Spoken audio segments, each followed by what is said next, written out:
بسم الله الرحمن الرحيم. الحمد لله رب العالمين، وصلى الله وسلم وبارك على عبده ورسوله نبينا محمد وعلى آله وصحبه أجمعين. أما بعد، السلام عليكم ورحمة الله وبركاته.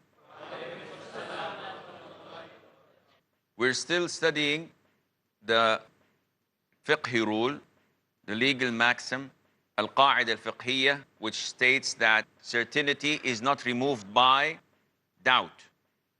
And there are many sub rules under it, and we spoke about a number of them. Today we will speak about al-aslu fil abda' at-tahrim. Al-aslu fil abda' at-tahrim.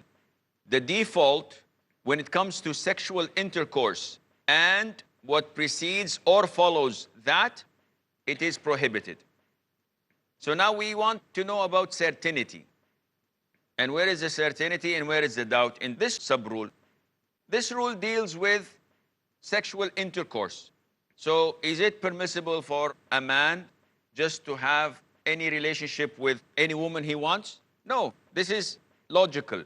So it is prohibited to have anything that precedes such sexual intercourse, such as chatting, socializing, looking, or what comes afterwards.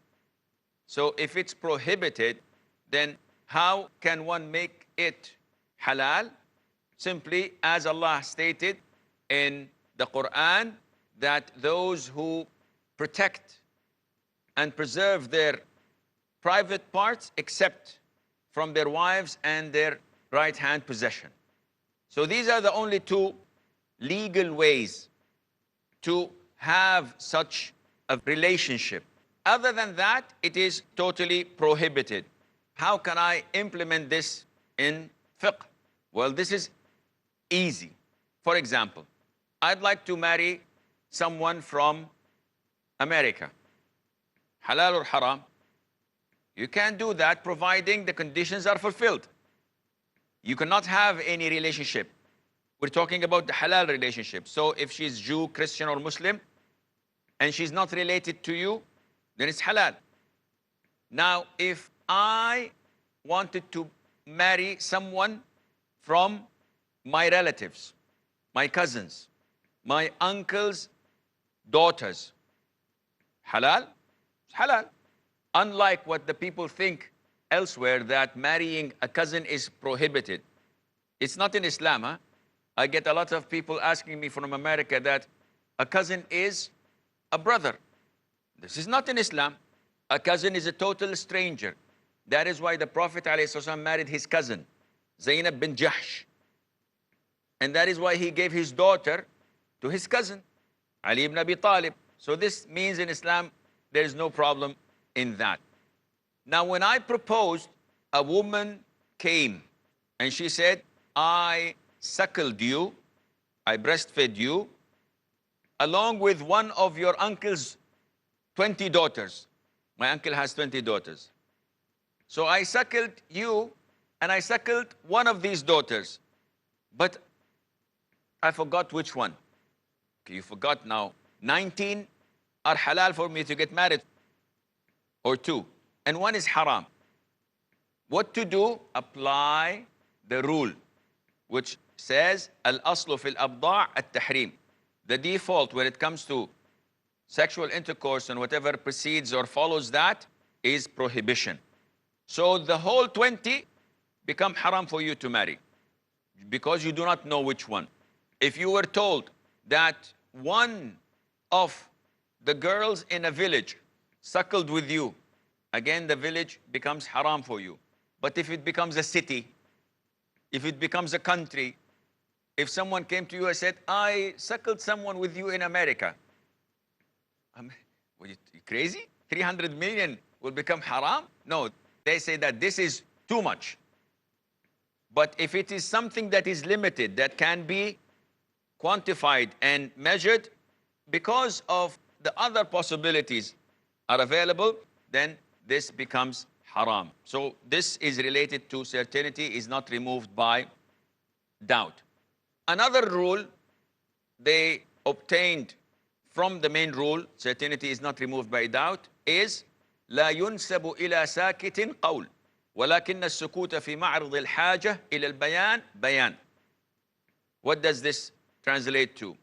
A statement should not be attributed to anyone who is silent. So they're deliberating, they're saying you did this and you did that, and I'm not speaking. And they say, this is the evidence that he did it. No, a statement should not be attributed to someone who is silent. Rather, silence is only considered an explanation in case where an explanation is necessary. So if the judge asks someone, now he has to speak, and he said, did you kill that man? And the guy says, you did kill that man, didn't you? And he doesn't speak, he doesn't reply. So now this rule applies certainty. And certainty is if I don't say anything, you cannot accuse me of saying something unless by not saying something you are approving it. And this is found in the case of marriage.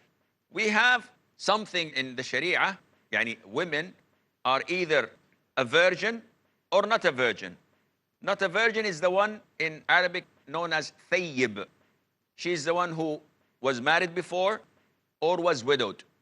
And now she has no husband. She is known as thayyib. And the one who had never got married before, she's known as bikr. So the Prophet tells us, alayhi salatu salam, a hadith that we can apply on this rule. And we understand this rule from it. The Prophet alayhi salatu wasalam told us that when it comes to a thayyib, when she gets a proposal, she has to speak out. But when a virgin gets a proposal, her silence is her approval. A woman who was married before is not as shy as a virgin. So that's why a woman who was divorced or widowed, and the father comes to her and says, my daughter, Mr. So-and-so has proposed to you, and he's, mashallah, wealthy and handsome, and a student of knowledge, and mashallah, this and that. If the thayyib, the one who was previously married, does not speak, he cannot give her in marriage. She must declare. She says yes or no. Why? Because she's not as shy as a virgin. Now, a virgin, someone who's like 17, 18, 19 years of age, the father goes and says, your cousin has proposed to you, and he is this and that, so what do you say, my daughter? And she looks in shyness and smiles and doesn't reply. The Prophet tells us that this is her consent. This was at the time of the Prophet ﷺ. Now, girls of like this say, how old is he? How much does he earn? Does he have a car? Is it convertible? Does he have this? This is not the right way. This is not how girls are supposed to behave, especially those who were not married before. This is just a joke, huh? Don't think that all the girls are like this. But unfortunately, haya or bashfulness or shyness has been taken away from a lot of the Muslims because of their drifting away from religion. And the Prophet ﷺ told us that haya is from iman. And this is why the Prophet told us when a virgin is asked and she does not reply, this is considered to be an explanation, an approval. But in the case of someone who was previously married, she has to declare that, and her silence is not taken as an approval. One of the rules that deals with certainty and doubt is that certainty is not removed by doubt. What about imagination? If someone imagines something, can we apply this to him? No. Imagination does not remove certainty. Can you give an example? Yes, someone goes to a country and it's time for salah. He doesn't ask about the qibla. He doesn't go and check the masjids where they are built so that he knows the qibla. He doesn't check the sun to know the direction from east, west, north, and south. He doesn't do anything. He just looks, yes, I'm going to pray to this direction. Allahu Akbar. Certainty is not removed by doubt, and this person, the rule is لا عبرة بالتوهم. The rule is لا عبرة بالتوهم. And it translates to no consideration should be given to that which is merely imagined. So this individual imagined that the Qibla is in this direction, he prayed. He didn't do his due diligence. He did not do his homework. Type, what happens if I truly go to a country, no masjids, no one to ask about direction, no compass. Now all smartphones have Qibla direction, but hypothetically speaking, nothing. What should I do? Should I pray or not pray? No. If you do your best, you try to think, okay, now the sun is here and it's noon, so I think the Qibla is this direction. You did your homework, you tried your best, and you prayed and you discovered that your prayer was in the wrong direction. Should I repeat? No. Because you did what you almost thought that it was certain. But this individual who is only imagining, this does not have any basis, and that is why we cannot apply it. Certainty says that you cannot do this because imagination would not avail. Likewise, if a judge listens to the testimony of the witnesses and they go, the following day he has to give a verdict, and he says, no, I'm not going to give a verdict. Why, judge? He says, maybe they will come and say we change our mind. No, this is maybe. Is it a fact or imagined? It's imagined. So you don't have the right to delay the verdict without any legitimate reason, or because someone died, you will reject his testimony, because maybe if he did not die, he would have come and said, I changed my mind. No, this is imagined. You have to apply what is certain. We have a short break. Stay tuned, and inshallah we'll be right back.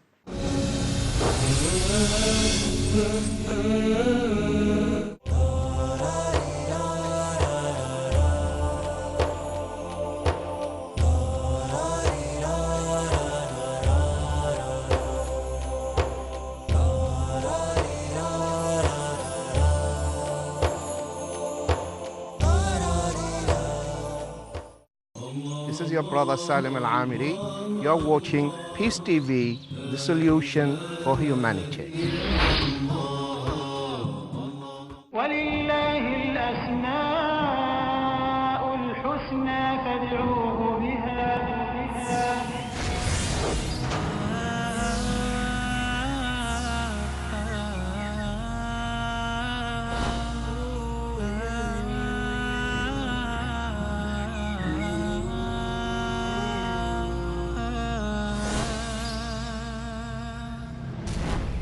Al-Aziz, the Almighty.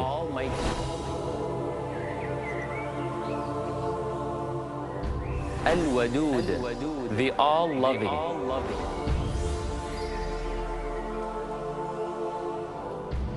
At-Tawwab, the Acceptor of your return.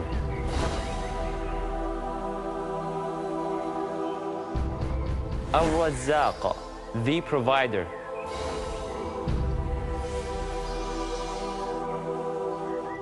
Al-Raqib, the All-Watchful.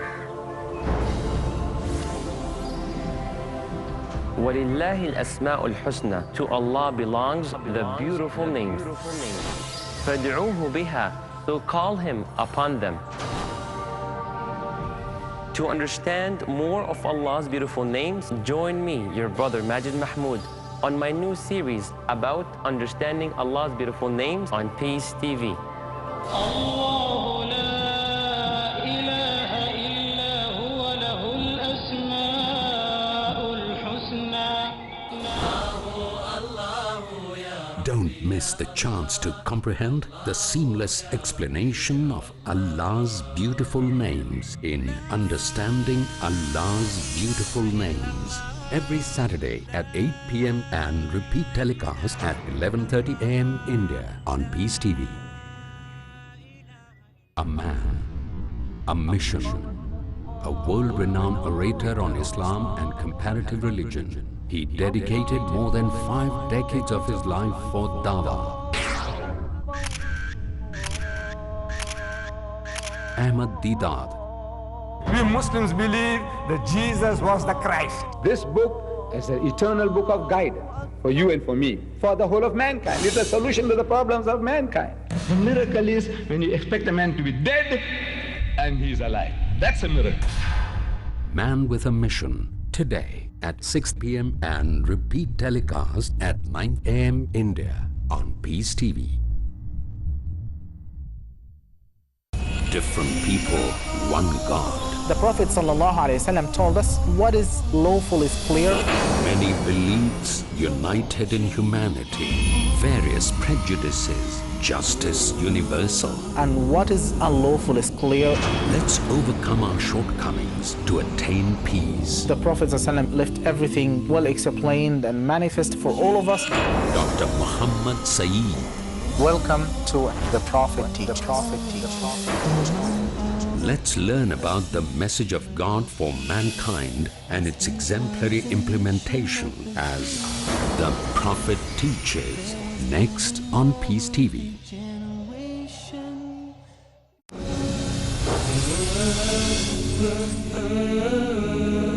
Assalamu alaikum and welcome back. Now, one of the sub-rules states that لا عبرة بالظن البين خطأه, that no consideration should be given to doubt which is clearly incorrect. This means that if you do something and after doing it, you discovered that it was wrong, this means that it has no basis to it, and hence there is no consideration to it. Give us an example. I come and I find a bucket of water, and I believe, applying the other fiqhi rules, that water is pure. And I ask and people tell me this is pure. So I make wudu and I pray. And after I finish praying, someone comes and tells me, no, the water is not pure. There is a najasa in it. And I discover that he's right, there is a najasa in it. What to do? The rule says that no consideration should be given to doubt which is clearly incorrect. Now, I've discovered that what I thought was certain becomes not certain, and therefore I have to make wudu again and I have to pray again. Because this doubt now is not a doubt, it becomes a certainty that the water is not pure. Now, one would probably argue and say these rules are confusing. No, they're not confusing. 90% they are correct, but there is always this 10% that is an exception. So if you master these rules and always have them at the back of your mind, you can know what is right and what is wrong, generally speaking. But without knowing what these rules are based on and when to apply it and when to have an exception, you cannot have that. So these rules are only beneficial for someone who has gone through fiqh, who has covered the fiqh, and then he knows that, yes, this rule 90% applies on this chapter, in this book, in this subject, but the exceptions are 1, 2, 3, 10. It becomes very easy, but as a reminder, it's a very beneficial science. The last rule says, الممتنع عادة كالممتنع حقيقة. What can't happen usually is likely what is impossible to happen. What cannot happen usually, because it's not usual, then it is as if it's impossible. And this is good for a judge, for example, because when there is an orphan and his uncle is the trustee, and the father of the orphan left a lot of money, and when the boy reached the age of 18, the judge says, transfer the money to the boy. And the uncle says, I spent all the money on him to ensure that his upbringing is good. So I spent all the money on him. And when the judge looks at the boy, he finds him that he's not well fed, not well clothed, lives in an apartment in a very bad district of the city, doesn't have any property, the bank account is zero. So this is something that is unusual. If you claim that you have spent money on that orphan, he should have been in a better situation, clothes-wise, health-wise, car, house, bank account, money. But when he has nothing, and he has nothing to show, this is usually an indication that it is not happening. And this is why it is impossible. I will not believe the uncle. The judge will not believe the uncle. So this is what means what cannot happen usually is like what is impossible to happen. Because it's not usual to spend money and not see the traces of it. Then this is impossible. What he's saying is impossible. Now, these are parts of the sub-rules that we have learned before, coming from the second major fiqhi rule, which is certainty is not removed by doubt. There are another set of rules. The 10 rules that we have taken, they're stemmed directly from certainty is not removed by doubt. There is something that we understand by reversing it. So how do we reverse it? Certainty is not removed by doubt, but it is removed by certainty. So this is reversing it. And they have come up with a number of rules. One of them is whatever is certain is not removed except by what is certain as well. And we gave an example for that. Someone thinks that he divorced his wife. What is certain? No. One word. No, this is negative. I want the affirmative. Marriage. What is certain is marriage. Okay, so I will not remove this marriage except when I am certain that there is divorce. So what is certain is removed by what is certain. Water is pure. If I see something that is an impurity, I will definitely remove it, the purity, and say that now the water is impure. What is certain is removed by other certainty. Also, sometimes we understand things not being said. Your understanding for things has no value compared to something that is said.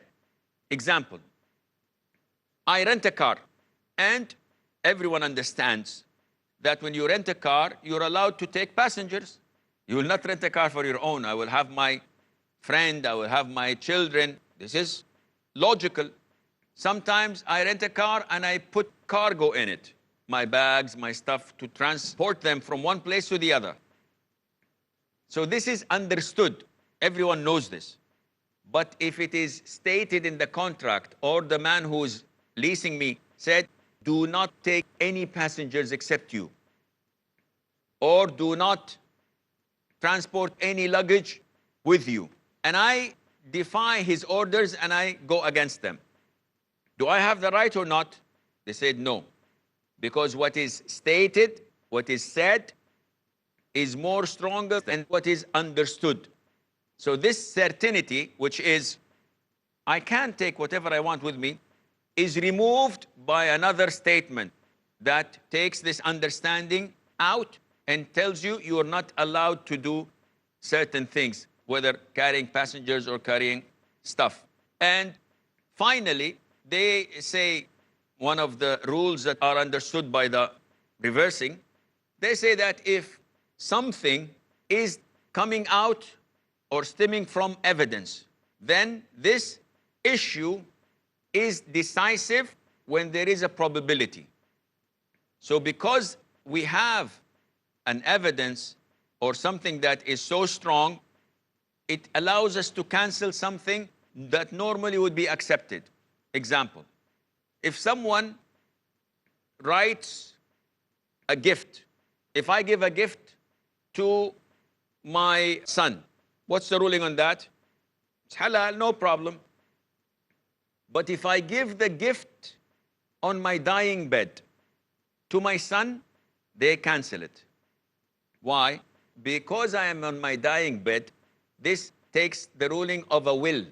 And it is not permissible to make a will to someone who would inherit. The Prophet said, alayhi salam, la wasiyyata liwarith. that someone who will inherit, you cannot write a will.